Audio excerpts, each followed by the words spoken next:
chapter 20. We'll be reading verses 19 to 21. So, ako'y muna sa verse 19, tubag mo sa 20 o dunganan nato sa verse 21. Are you there with me?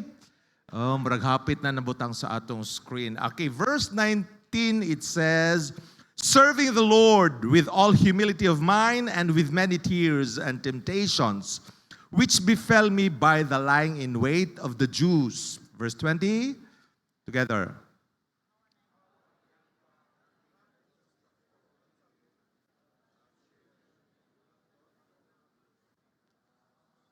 Amen. And together in verse 21, testifying both to the Jews and also to the Greeks, repentance toward God and faith toward our Lord Jesus Christ. Let's pray. Heavenly God, Father, we commit to you this time.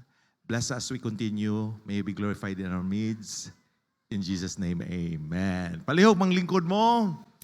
Okay, thank you. Salamat sa Ginoo sa ngadi naata, no? Makapadayon taani. So, if we are to recall what we have learned so far, no? Among the 4 points atong nahatag o atong naisgutan ang duha niini about faithfulness or faithful servants of Christ. Of course, when we talk about servants, we are talking about those who do service, no?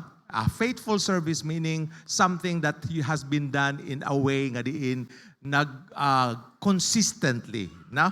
When God says later or something like this, even sa iyang sa parable, well done, thou good and faithful servants. Now, it talks about 2 aspects of servanthood. The one who is good, that has to do with character, no? Sa imong pagka-Kristohanon, and for being faithful, how you being consistent or faithfully serve the Lord in the areas wherein asa ka capable of. Okay, so first is faithfulness to the ministry.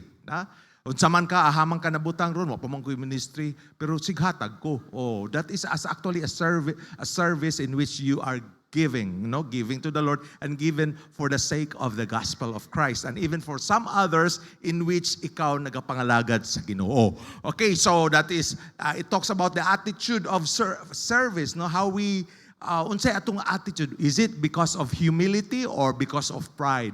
Para lang pakitang tao atong pagpangalagad sa Ginoo. And even we also talked about compassion in serving, as the Lord have done in His earth. On this earth, when He saw the multitude, He was moved with compassion. Dayon, ug ato pang na-mention, and the second is faithfulness amid trials. So, taliwala sa mga challenges in life, diha nato makita unsa ta atubangan sa Ginoo. Now, we talk about the reality of trials. Nga ang mga pagsulay sa kinabuhi, real good. No? So, meaning we are expecting, or we would, dili ta moingon nga, kuy, mabot ganini, marag lisod kayo. But let's just adjust ourselves because they're there. No? So, they are. Difficulties will not, difficulties, labi lang ko. But difficulties are there. Ang ato lang how we go through those difficulties. So, reality check. Trials are there. So, let's understand that we need to know that these trials refine sa atong pagtuo. No? How could we be tried kung walay mga pagsulay nga may abot sa atong kinabuhi? How could you be counted faithful kung walay pagsulay nga, wag yung ka ba, tana faithful ka, siya kataliwala sa iyang mga sitwasyon, wata kabalog, biyaan niyo yung balay, medyo na ay mga trials nga nasa imuhang kasing-kasing, no? Ako kabalo. Pero even then, naabot ka diri, no? You are faithfully serving or you are faithfully coming to attend to church services. Okay, so and we talk also of an example where Paul endured trials in life. No? That's why he declared, I have fought a good fight, I have finished the course. Okay, then of course, we also note that since trials are real, so we don't want to face them head on. Meaning, dili pwede nga kita gawin asar ng diablo, ha? Oh, pagsulay. Tubangon ta ka. Kuhiton lang ka, oy, imuning weakness, bugnaw. Bugnaw dahil na, bugnaw di ay, lami ka na, lami. Diwa na. You face it head on. Wa gyud. Labi nag-ato ng weakness, di nato kaya. But with God's strength, we can do all things. No? After all, nothing is impossible in God's sight. Okay, so atong padayonon karon, we'll be talking on, or we are about to talk about faithfulness in teaching God's Word. If you notice sa katong first 2 points, nakita nato to sa pipila ka mga verses nga atong gibasa ganiha, specifically in verse 19. Then in verse 20, verse 19. So verse 20, it talks about faithfulness even in teaching God's Word. What was the key portion there? How I kept back nothing that was profitable unto you. So Paul talks about the early believers, nga din how he provided knowledge or how he taught them sa pulong sa Ginoo. Nga din wala gyud siya gi-hold back ba. Nga murag ang karon murag ang ubang nga mga simbahan makaingon ta nga mutudlo og kaluwasan pinaagi sa pagtuo. Pero ang uban punan pa gyud, pero dapat mo padayon ka sa pag-antos or dapat mo padayon ka sa pagsimba o unsa pa ba para mulahutay ka maluwas jud ka. Nya libre na gani na pa lahutayay di na. Mao na mayon ko sa akong mga estudyante ba sa as a professor sa University sa Iligan. Inyong grado, kinahanglan ni i-earn, no? So walay panghatag diri. Di ba? So dili na kinahanglan ihatag ang grado inyo ng haguan. But unlike sa kaluwasan, di na ang haguan. Kay somebody already died for us in the person of Jesus Christ for us to have this eternal life which is for free. Okay, so that's why we need to declare the whole truth. No? Yung mauda sa kampo siya, how I kept back nothing. Wala gyud siya gi-hold back, no? Ngayon siya, maluwas ka pinaagi pero padahon gyud something. Di mingon manggod ang uban nga, di na to sultig kaluwasan libre. Kaya nga naman, di na sila mosimba. Di na sila bubuhat maayo kay libre god, luwas na sila. Nasayop ang uban sa kuan nga, mauda ito tungod sa atong pagka-grateful, di ba? Tungod sa atong faithful sa Ginoo, gusto ta mo respond sa iya through our faithfulness. Amen pa ba ta maigsoon? Napabata diha? Okay, so that is it. Declare the whole truth. After all, unsay gingon sa 2 Timothy 3:16 and 17 about the scriptures, the whole of it. All scriptures is given by inspiration of God. Unsa may ang benefits? And it is profitable for doctrine, for reproof, for correction, for instruction in righteousness. Ngano daw? That the man, in verse 17, that the man of God may be perfect, thoroughly furnished unto all good works. So, mao na nga kinahanglan nga diin kani nga scriptures, no? Ang balaan nga pulong sa Ginoo naan siya benefits and even for teaching, no? Okay, naan siya even sa teaching. Dayon, if you notice also sa Ezekiel 3:17 to 19, there is a warning nga gihatag diha, no? Nga diin siya son of man, so how he na-note nga to hear his word, no? Nga diin to give them a warning for me. Unsa man siya? Ingon siya ang giingon. Mao po ni dapat i-warn nato siya. So when I say unto the wicked, thou surely die, no? And thou givest him not warning, nor speakest to warn the wicked from his wicked way to save his life. Unsa giingon diha? The same wicked shall die in his iniquity.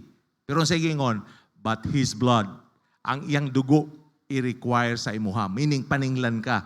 Ngano man nimo siya sultii. So, ang dugo, paninglon sa imuha. Just take a situation.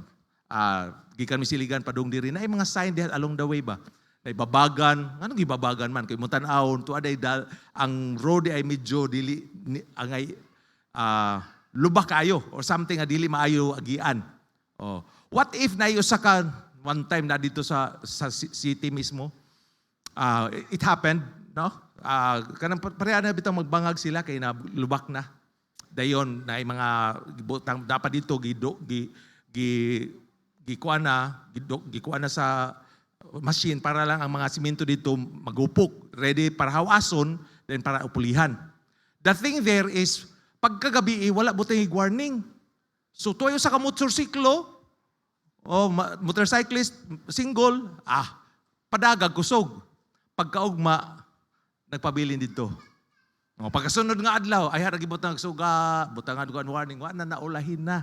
Naulahin na ang warning na anay kinabuhi nga nakalas. But in this case, ang warning diri is for them to know nga diin para kinahanglan sila makabaton niini nga kaluwasan, no? Something that is already warning.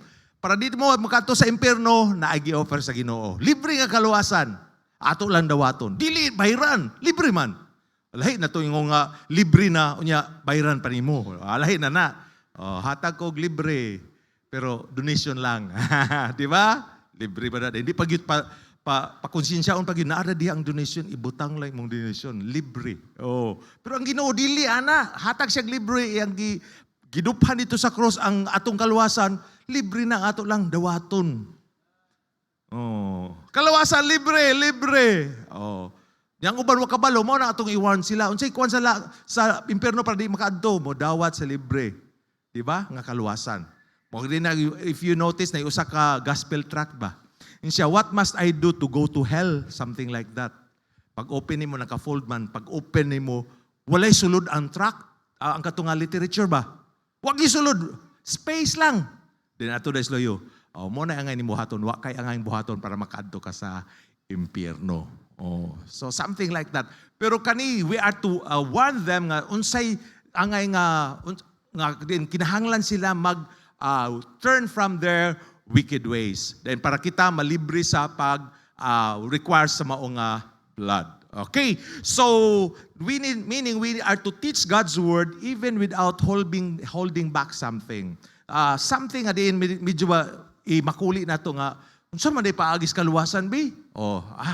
Among pastor kabalo man to. Pangutan lang.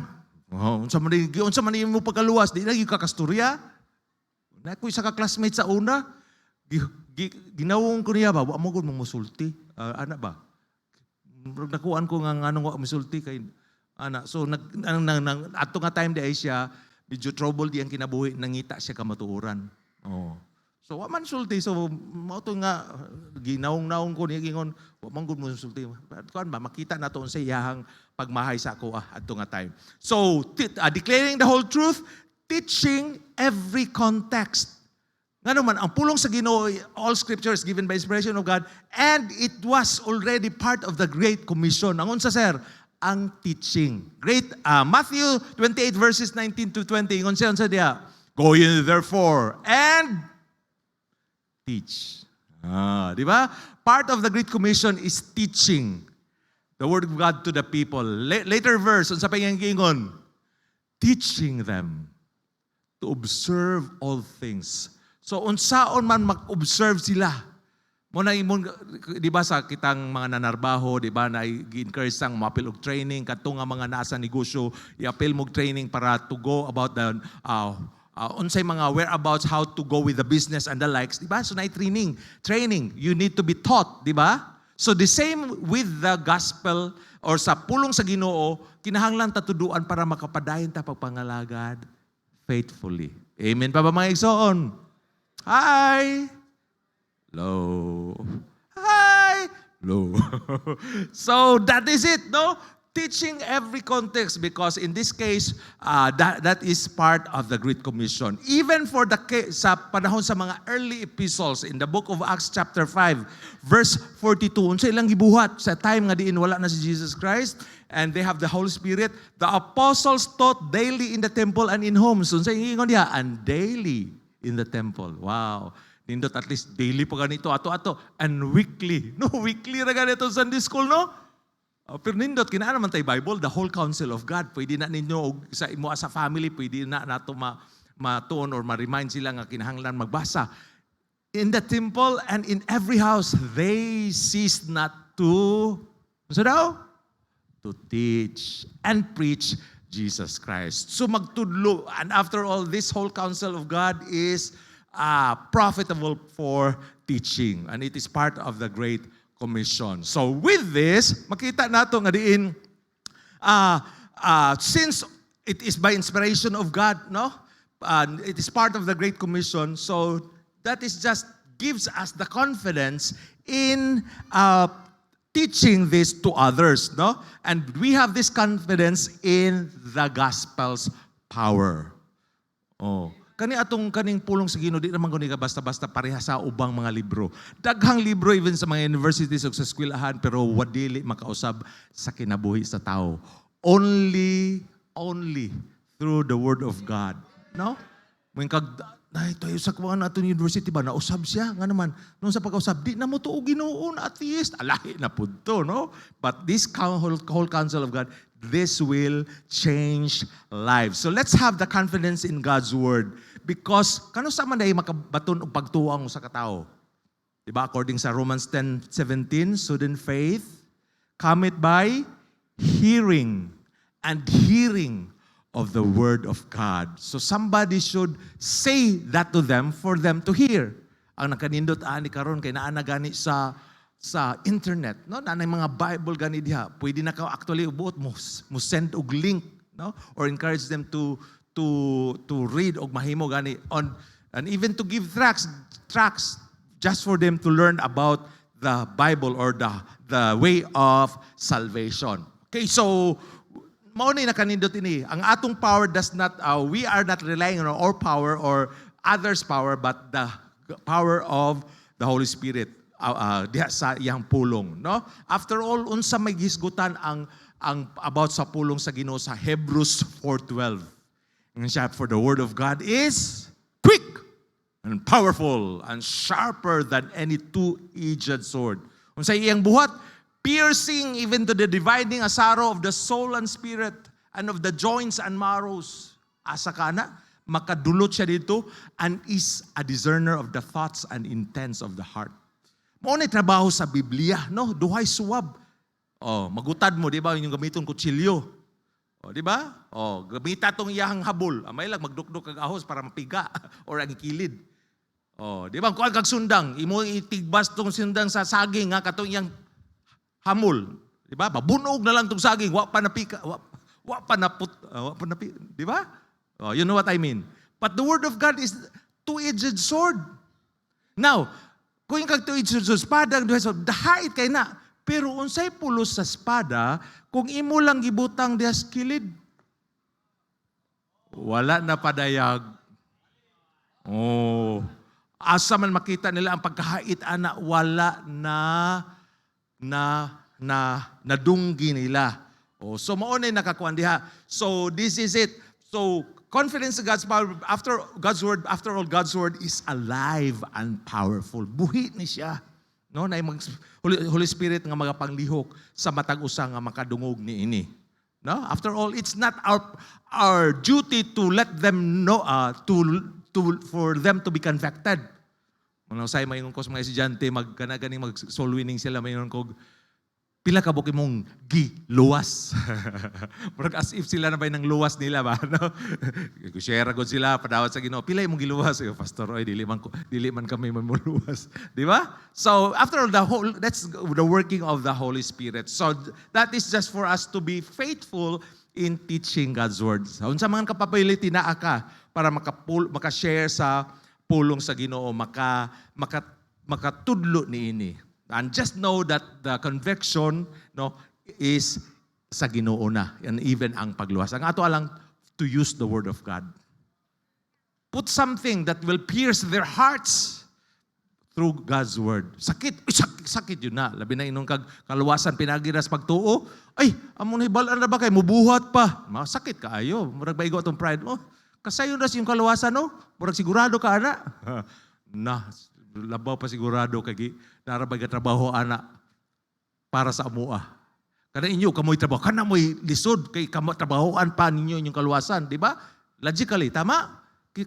Sigurado mo pagtrabaho ninyo, worth it na para maluwas ta.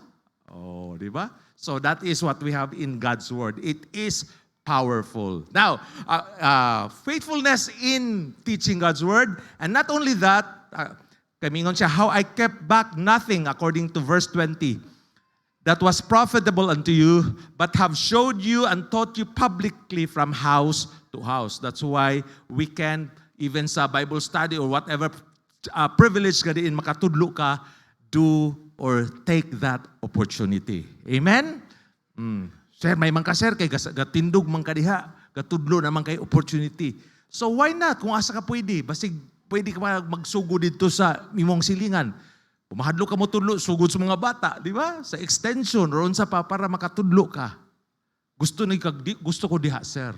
I don't think so nga, may barog diri, may ditsura ni diri, wala ni agi dito sa mga balay-balay, Bible study, I don't think that is the case. No? So, ang ato lang magpagamit sa Ginoo and be found faithful. And let it be God will say, well done thou faithful servant. Not only faithful in teaching God's word, but also faithfulness in soul winning. That is our fourth point diri. Faithful dili lang sa pag-teach, but even in unsa daw? Soul winning. Unsa man ang soul winning, sir? Manaog og kalag. So unsa padaagi magmanaog kalag? We can do some sharing, witnessing, right? Mo-share ka. Unsa may kung i-share? Kung ikaw nakabato na sa kaluwasan, it is just parang enough for us para makaingon tag even sa imong amigo, sa may nani mo na usab man ka. Ay secret. Ay bati, wani mong gistorya ang dapat nimo imong giwithhold, no? Inaani man gud ni. Nakabaton ko persona nga di na nakausab sa imong kinabuhi. Kinsa gud na? Oh, di maka-share na ka.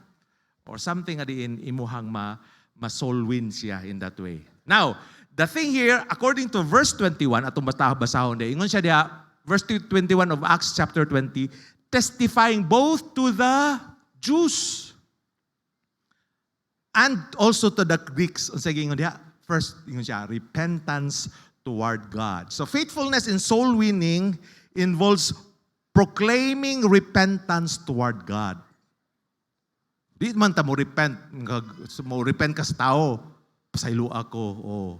Dili man sa tao, repentance toward God. What do we mean by repentance? If you are walking in sa karon go on sinning, repentance means turn 180 degrees, no?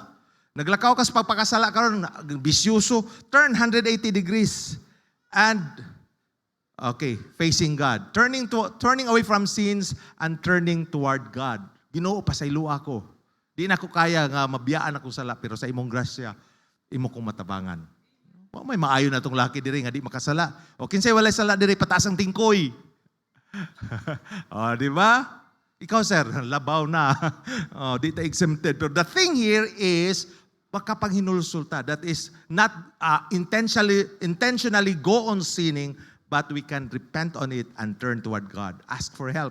Ingon sa Luke 13:3, except ye repent, ingon si Jesus, ye shall all likewise perish. So unsa man ta nga pagi dili ma-perish, except we repent. We turn away from sin and turn toward God. Meaning ikaw mismo, no, ang imong soul na win diha sa Ginoo. Now, it is God's desire for all of us to repent. What does 2 Peter 3:9 say?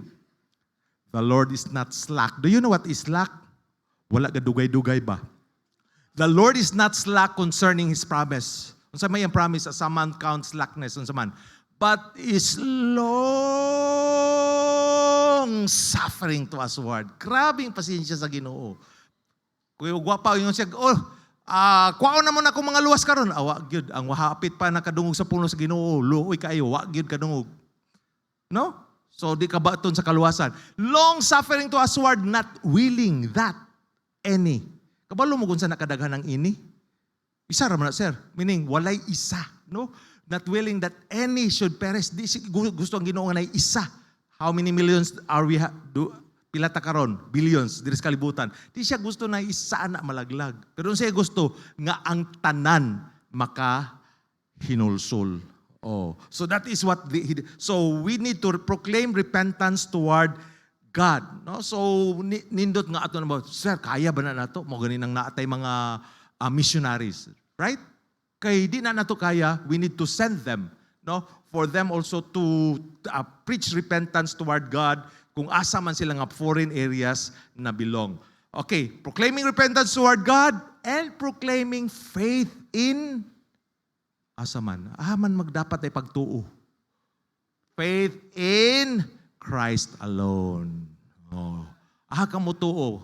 Wa ko'y nahibal ang laing tuhuan nato nga diin kita maluwas. It's only through Jesus Christ. Wa na po ko'y laing nahibalaan nga namatay ug nabanhaw.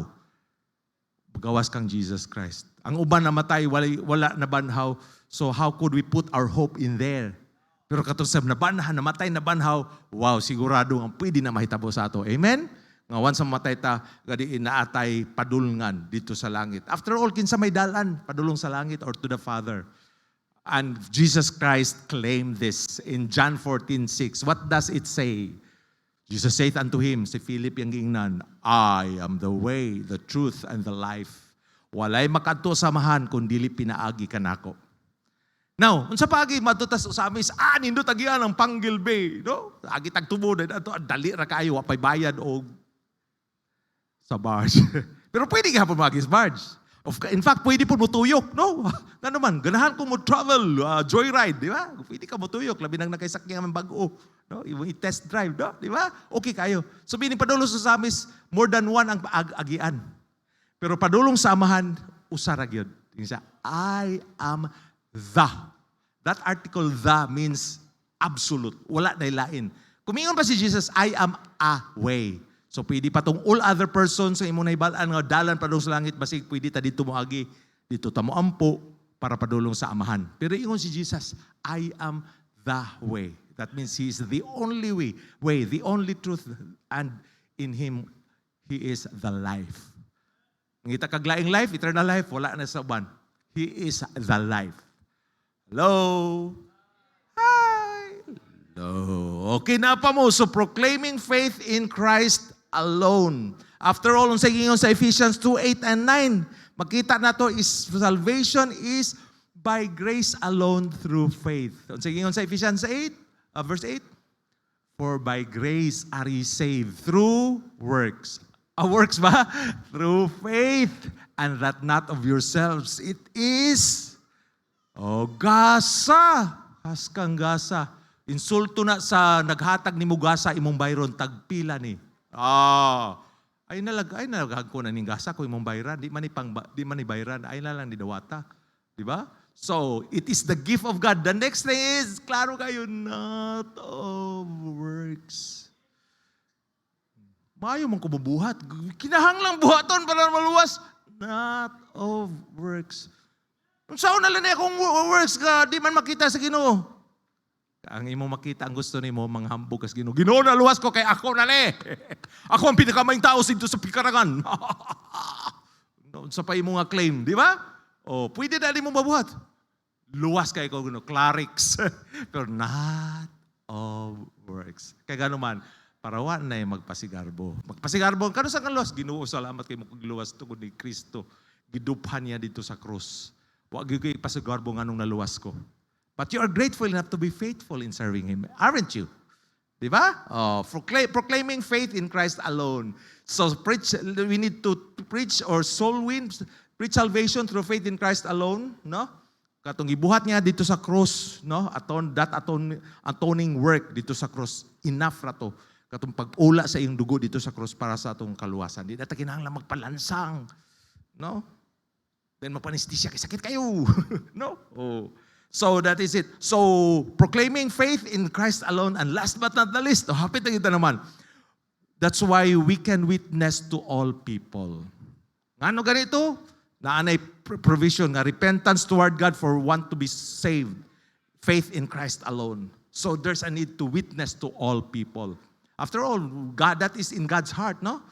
He's not willing that any should perish, but that all should come to repentance. Now, if we are to witness to all people, makita na to even sa case ni Paul, he testified to the Jews and Greeks alike. Nga iyang ipakita nga diin ang kaning sa pagka-common niining salvation sa through faith. Okay. So unsa may gingon sa Romans 1:16? For I am not ashamed of the gospel of Christ. Kay ngano daw ang gospel of Christ? It is the power. It is the power of God unto salvation. Di ba? Kakuan ka usan ng power? Di na makita, di ba? Uy, kusgan ka, di na makita ang power. Uy, powerful ka siya. Di na makita. Naras pagmando sa kinatasan, wa na lihok na tanan, di ba? Na ako'y usa ka construction dito sa Iligan, ilang ko magkahadapit. Ongoing construction ba? So na yung mga workers. So ang usa ka worker, nagdala siya tubo. Tubo bitaw maputhaw, yang gidala. So pataas-taas man. Lakaw siya. Muagi siya itong na-wire. Live. Pag-agi niya yung tubo, mikis sa wire. Wala bingon ang yung kamoto. Ay, cute! Wala. Kirig siya. Patay. Nakita ang power? Wala. Pero ang effect sa power, no? Gilaliman kag power diha sa gikan sa kuan pa to o kato pa tong high voltage. Obvious yun, kinamatay man. Hinaana po, this is the power of God. The gospel of God's power. Makita ba ang power? Makita ang effect. Ato nga case, nakita nga namatay siya. Kasa ka-powerful sa kurente. No? Sa gospel of Christ, makita ang power. Unsa may power na, sir? Makausab sa kinabuhi, sa tao, nga ang hunahunay mo. Mura kag naghuna na, di na siguro na maluwas ka na pang tawhana. Attitude anak, mura di na maluwas. So, maunay power, the gospel of Christ. Power! Nga makaluwas. No? To everyone that believeth, to the Jew first, and also to the Greeks. So what is our response to this? Sir, para ba ko nagluwas? Para ba ko naluwas sa mga power? So experience God's power, no? Nga din mo change sa imong kinabuhi. Accept Him as your Lord and Savior. Ask for forgiveness. After all, the salvation is already prepared. Giduphan na ni Jesus Christ dito sa cross. So share the gospel with all people. Kung unsa man nga klase, mo ring hunauna nimo di man na maluwas siguro. Huna-huna ra nimo. Don't judge the book. Yung sa uban pa, don't judge the book but cover it. No? So let's trust God to do the salvation thing, no? After all, ang kagamahanan ani dili ma-underestimate. Amen? Di gid ma-underestimate. So sa unsa paagi sir nga maka-teach ko sa Word of God, karon marag busy kayo sir, busy kayo. Ask ka. Magani ka nakasimba ko karon sir. We can even use tracts. Wag yung kay time, wag kay 5 minutes makaon. Natin mga gospel tracts, no? Una si Pastor Lloyd, pwede ta mangayo. Sa ako ang kisinani kong gibuhat. Di ba usay mo mang grocery man tanong kisay nang grocery diri, di ba mo pila ka?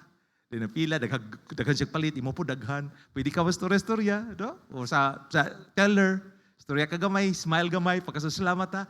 Na ako ipabasa. Pakapin lang po basahan niyo. Ay, di ako pinakadawata basahan niyo. Di ko mo mabasa. Muro man tong hatag. Murag basig magmuro po ko ni pagbasa. Basa about this kaluwasan. Di ba? Hello. Unsa pa nga mga occasion nga naa ka na, pwede ka mo kuan. Una kay sakyanan, magpatubil ka, di ba? Hello.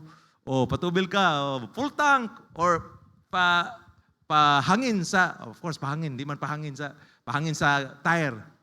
Hatag kag trucks, bahalag ipakapin na lang tong tip nimo.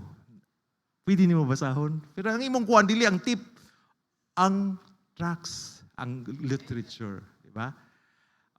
We happened, naalala ko isa ka story, last week ba to? That week again, nagpa-PMS, mabisa mo sakyanan. And then, nagkuhan mi nga, dito mi sa, ato mi sa usa ka kuhan nga, duol ra sa mall. Para, kuhan na ba, dali ra. The other side of that thing is, listen mag-parking dito kay puno, permi. Once ka muna nakuha sa kasa ang sakyanan, kinahanglan na po i-parking. Naunahan man mi. Di sa kakusa sa kamol. Then shopping video yun. Bilhin ako dito. Pagkauma akong giadto. Ang guard dito sa bao nga kuan, katong among gipoyan siya. Sir, dito ka parking na mahal na magbayad. Ha?